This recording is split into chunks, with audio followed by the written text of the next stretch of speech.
Greetings, and once again, welcome to Aspects of Aliyah.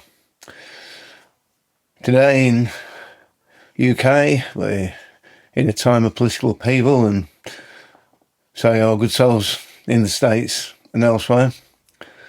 We're in a time where the world is on the brink of widespread warfare, so it's good that we consider all aspects of the subject, and particularly as it concerns Israel, the Jewish people, and the ministry of Aliyah. So, here we are at session 4, and we're still batting away at the Jewish understanding of warfare. I'm spending a particular amount of time on the Jewish understanding of warfare because, of course, it is the biblical understanding of warfare. And the bulk of all understandings of warfare are found in the Tanakh rather than the New Testament, although we'll be looking at that in due course. So we'll pick up where we left off, where we're speaking about the moral standards of the army in the context of spoils and plunder. So today we're going to look at some of the more difficult aspects. So we're going to commence with civilians, and to that we could possibly add innocent civilians. In a sense, it's hard to define an innocent civilian. By that we could say women and children, because all men of certain age were considered to be soldiers. However, let's have a look and see what the scriptures say about this, shall we? So, Deuteronomy chapter 20, verse 10 forward, where a lot of the things we've been looking at are found and surrounding there. So, when you draw near to a city to fight against it, offer terms of peace to it. And if it responds to you peaceably, and it opens to you, then all the people who are found in it shall do forced labour for you, and shall serve you. So it obviously wasn't going to be a soft option. But if this city makes no peace with you, but makes war against you, then you shall besiege it. And when the Lord your God gives it into your hand, you shall put all its males to the sword. But the women and the little ones, the livestock and everything else in the city, all its spoil, you shall take as plunder for yourselves. And you shall enjoy the spoil of your enemies, which the Lord has given you. Thus shall you do to all the cities that are very far away from you, which are not the cities of the nations here. But the cities of these peoples that the Lord your God is giving you for an inheritance, you shall save alive nothing that breathes, but you shall devote them to complete destruction. Then we get this rather alarming list. The Hittites, the Amorites, the Canaanites, and the Perizzites, the Hivites, and the Jebusites, as the Lord your God has commanded. And the reason is that they may not teach you to do according to all their abominable practices that they have done performed would be a better translation there, for their gods. And so you, square brackets yourselves, will sin against Lord your God. So, we mentioned Canaan earlier, but maybe just for a refresher. Canaan is a bit of a gather-all term for a large area of the ancient Near East, which is inhabited by these various tribal identities, plus some others that we'll encounter as we go along. Egypt was obviously considered a completely separate entity, as was Assyria, Babylon, and so on. But the other ones in this big landmass, generally referred to as Canaan, contained all of these. Long before the modern convention on the non-harming of civilians, the matter came to the fore and is quite stark in today's terms, but not in terms of life in the ancient Near East. Essentially, if the enemy does not accept the terms of surrender offered by the Israelite army, the following was to be applied. In today's modern view, and in a society that has a different kind of view of life, shall we say, as I said, the view may seem extremely harsh and cruel, and even unnecessary. However, it should be looked at its sits in Laban, in other words, in its time, space in history, within the context of the geography, the sociology, the theology, and all the other ologies, anthropology. There's a list of ologies as long as you're all mounted these days. But we need to look at it in the time and in the situation that these words were written, that were relevant to the time that they lived in. In the ancient world, the enemy army comprised the entire male population, whether directly as participants to fighting or as a support. It should be emphasised that this is not a command to engage in endless negotiations. Now, we've got to say, we'll come to this as we progress, appeasement was never a question in those days. Appeasement is more of a later tactic, if you want, within the historical process.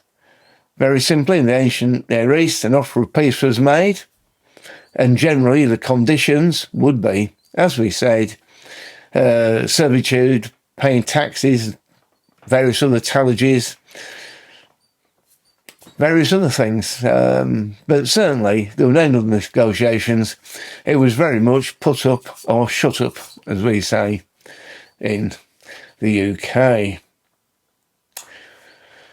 So, it was more an offer of conditional peace, rather than engaging in a war or a siege or both, which inevitably resulted, and still do, in the modern version of it, in widespread suffering and death.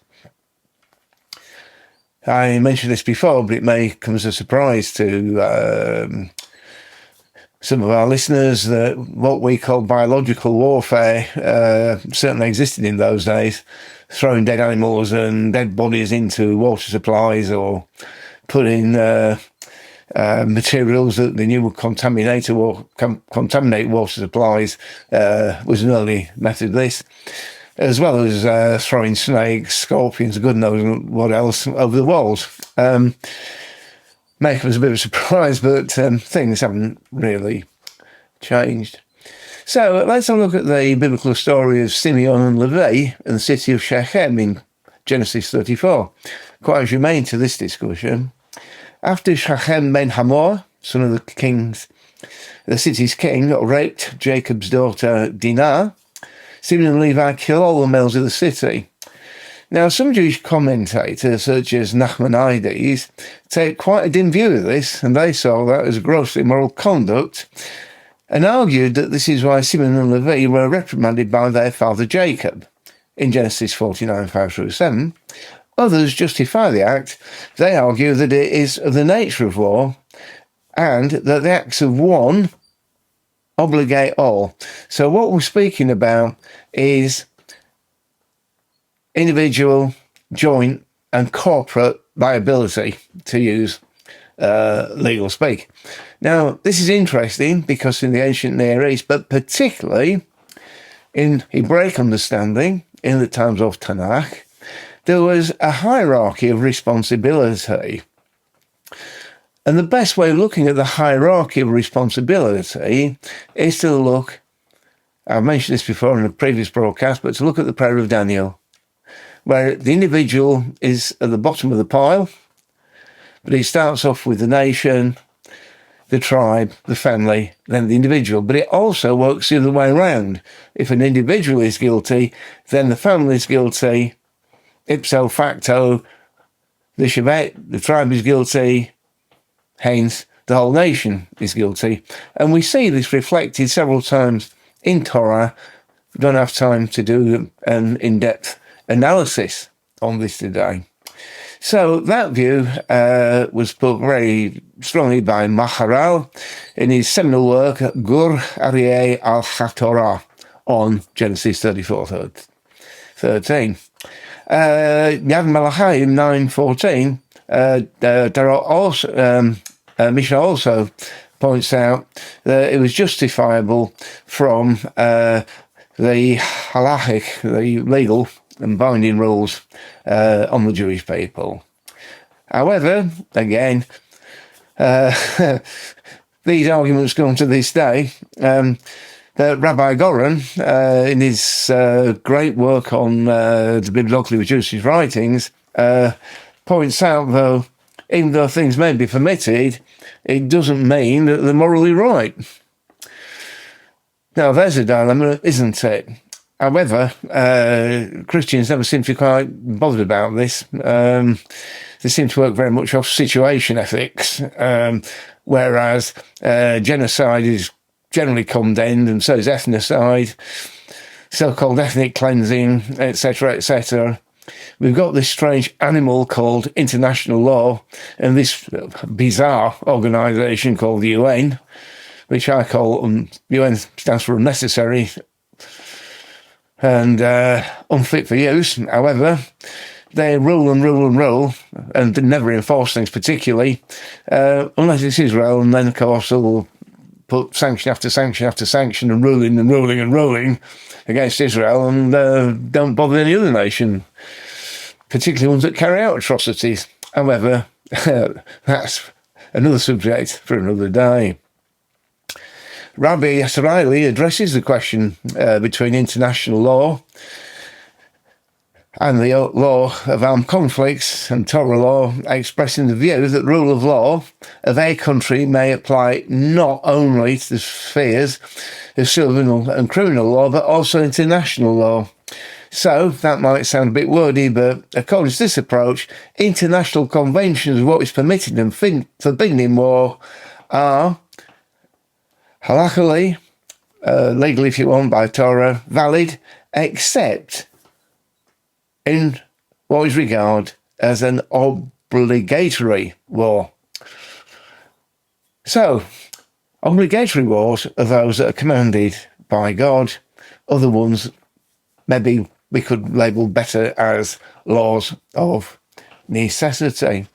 So I want to conclude in a moment to just look at everything we've spoken about concerning the Jewish view of warfare, and I'll talk a little bit again just when we finish about harem, which is the this large-scale slaughter, how it's out then, and is that valid today even?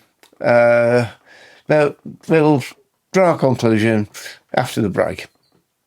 If you are a Christian, then there is no question that you owe a great debt to the Jewish people. Unto them were entrusted the oracles of God. What does that mean? It means, if not for the faithfulness of the Jewish people, we would not have this. And therefore you would not know your God, and you would not know his Son. Israel and the Jewish people are under attack right now, and we owe them everything. The least that we can do is support them in their hour of need. So please go to EzraInternational.org and give to the Emergency Relief Fund, and your dollars will be used to help displaced and traumatized Jewish people throughout the land. And remember, if you do nothing, relief and deliverance will arise for the Jewish people from another place. Yet who knows whether you have come to the kingdom for such a time as this. Please go to EzraInternational.org and give your best gift today.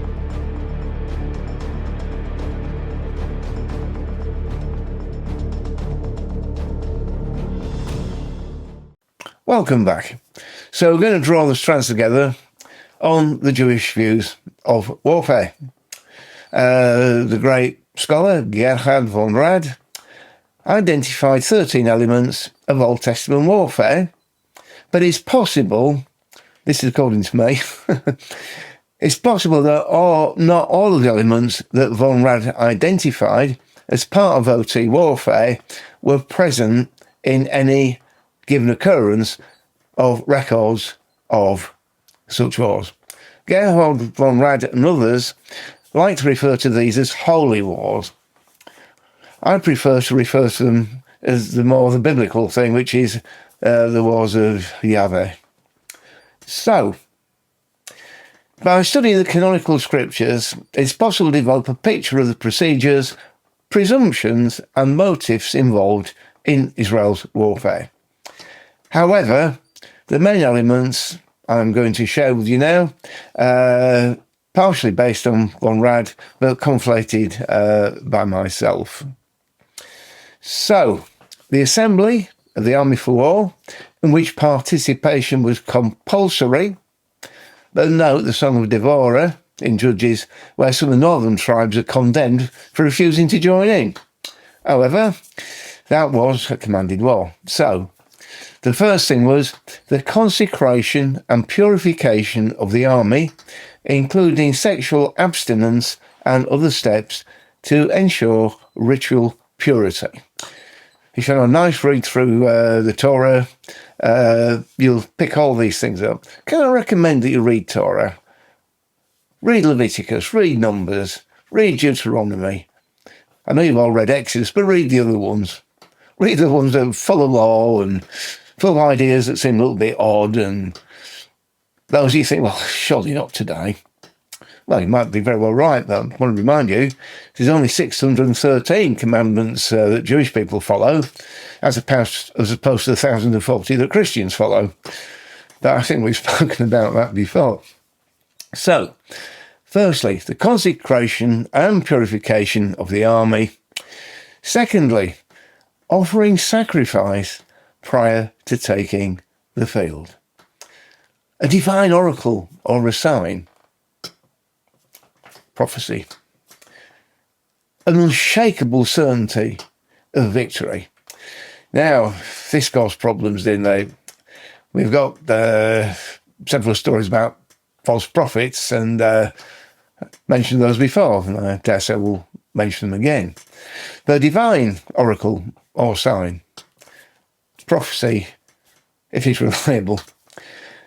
The movement of God in front of the host, accompanied by declaration and proclamation.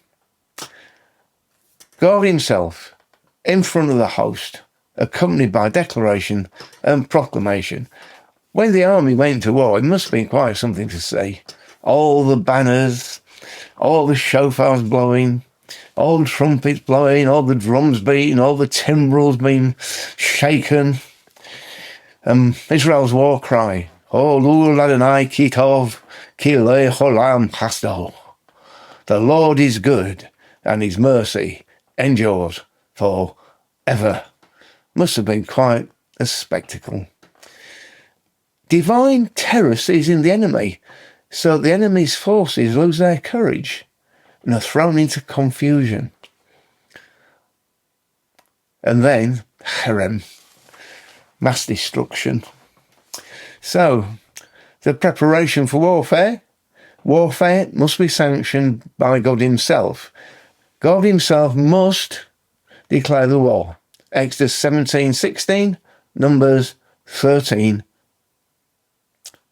Numbers 31:3. Awareness that failure to follow God's design for warfare results in disaster. Numbers 14:40 through 45, 1 Samuel 28. The Lord was consulted through dreams, Judges 7:13-14, through the ephod in 1 Samuel 37, through the rather strange Urim and Purim, 1 Samuel 28:6, and through the prophets in 1 Kings 22:5-8. The leaders of Israel would inquire of Yahweh in order to gain divine approval for strategy. Judges gives us two good pictures of this, chapter 1 and chapter 20. An example is found in the notice that this could take place in front of the Ark of the Covenant, Judges 20:27. In the absence of a direct answer in the affirmative, an absence of answer will be taken as an indication of a negative response. So if there's not a word for the Lord, do nothing. And this is where it's important to test the prophecies. Very important. It's notable that on occasion, detailed instructions could be given in the answer. So if you've got a minute to look at 2 Samuel 5, verses 23-4, you see that. Importantly, we've spoken about the priests before and their role as an integral part of the army. Might interest to know that a friend of mine who's a rabbi actually is an army chaplain, and he sees his role as being very important and very different to being sort of like the local pastor on an army base. He sees it as something far more direct. So priests would accompany the army into battle, importantly, along with the Ark of the Covenant, 1 Samuel 4:4-11. The carrying of the Ark represents the Lord's incarnational presence at the head of the battle, Joshua 3:11, Numbers 10:35-36. The military importance of the Ark is clearly shown in Numbers 14:39 and in 1 Samuel chapter 4. So, very important, involved with sacrificial petitions concerning the battles. The priests will make sacrifice for the army and all matters concerning the warfare. The priest's role was also to encourage the people to trust in the Lord for deliverance from their enemies. Deuteronomy 20. Singers at times went before the army singing praises to the Lord. 2 Chronicles 20:21-22, but also the Psalms. And whenever you see Hodu Radonai Kito, Kile Holamasto, or in English, the Lord is good and his mercy endures forever, was their battle cry. And it was an encouragement, wasn't it? The Lord is good and his mercy endures forever. In addition, it's very highly that the priests oversaw the sanctity of the camp as it went through ritual cleansings. Deuteronomy 23:10-14 is an example. The men and the weapons were also consecrated in Numbers 31:19-24, Joshua 3:5, 2 Samuel 1, and so on. It's important because war was considered to be a divine action. It wasn't like the German idea of Lebensraum, land to live in. It wasn't the idea for plunder and power and domination. It was considered to be a sanctified duty and action, a war undertaken on behalf of the Lord. So the sanctity of the camp, the sanctity of the men, and the sanctity of the weapons were all important.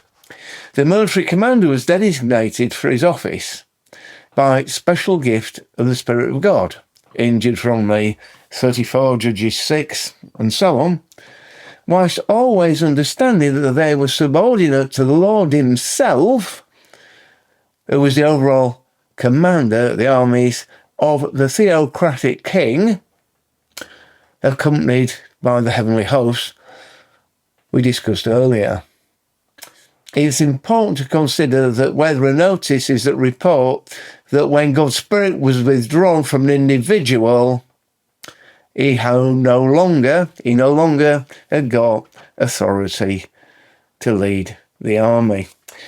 I've always thought the most tragic scripture, well, at least in historical books, considers King Shaul. The Holy Spirit left him and he didn't know. Didn't recognise it. How tragic is that? So, just before we close, I'm going to speak about that very contentious subject about cherem. Causes a number of challenges.